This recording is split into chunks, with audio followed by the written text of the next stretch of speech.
Et donc aujourd'hui, vous allez nous parler de calendrier et de pandémie. Eh bien oui, depuis plus d'un an et le début de la pandémie de Covid-19, nous avons pu par les faits corroborer cette théorie d'Einstein, le temps est relatif. Et oui, il est relatif et notre calendrier grégorien, autant que notre manière de compter le temps, ne sont plus adaptés à ce monde de maintenant et surtout au monde d'après. À chaque grande rupture, son calendrier, rappelez-vous, à la Révolution, un calendrier républicain avait été proposé, sans succès. Et là, bim, grosse pandémie, nouveau monde paraît-il. Il est temps d'annoncer une révolution calendaire avec le calendrier covidien, qui prendra en compte les nouveaux rythmes chronobiologiques de la planète, tout en faisant passer la pilule auprès de populations exaspérées. Faire oublier le fameux « Oh, c'était mieux avant la crise ». Alors commençons par les unités de temps, si vous voulez bien, avec l'heure. Le découpage de la journée en 24 heures égales ne présente plus aucune espèce d'intérêt. À la place, nous proposons de conserver des heures d'une heure de 60 minutes de 6h à 18h, il faut suivre, et une seule heure de 720 minutes de 18h à 6h.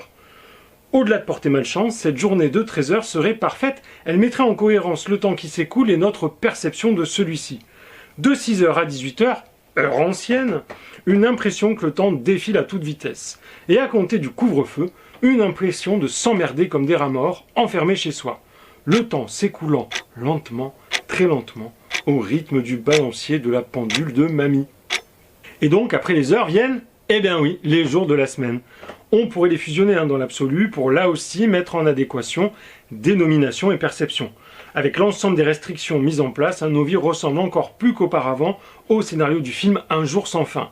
Une répétition quasi quotidienne où culture et convivialité ne viennent plus colorer nos vies et où les débats et articles de journaux semblent se répéter sans fin. Mais soyons réalistes, le comptage des jours est néanmoins important pour maintenir une activité intellectuelle minimale. Nous proposons donc un nouveau calendrier hebdomadaire, alors toujours de 7 jours, mais tenant compte de nos nouvelles vies. Les gens s'emmerdant le week-end, nous proposons que seul le dimanche soit conservé et dénommé « Ah, tiens, le réveil ne sonne pas !» Le samedi devenant un jour classique de la semaine, donc travailler, ou chômer si vous n'avez pas d'emploi. Les noms des jours de la semaine étant en revanche modifiés pour rappeler la fonction qu'ils occupent.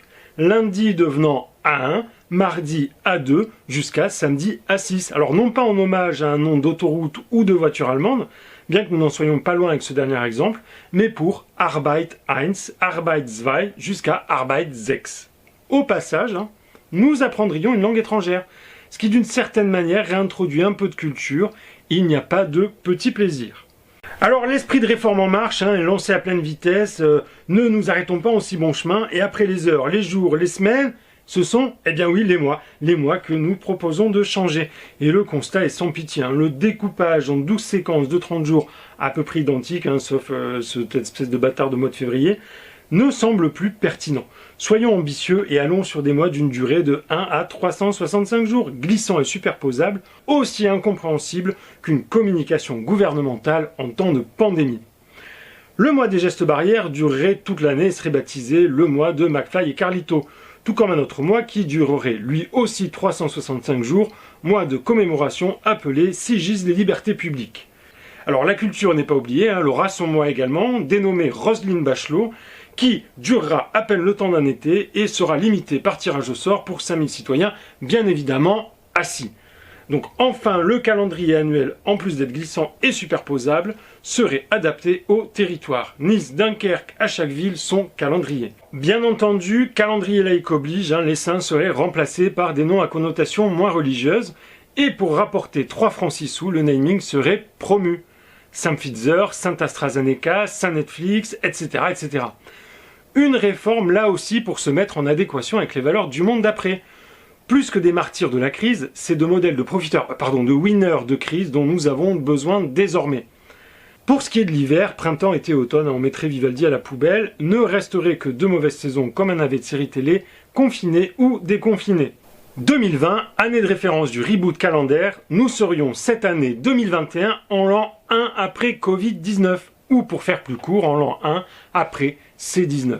Mais tout cela ne serait pas complet sans revoir également le calendrier chinois. On l'attendait celui-ci.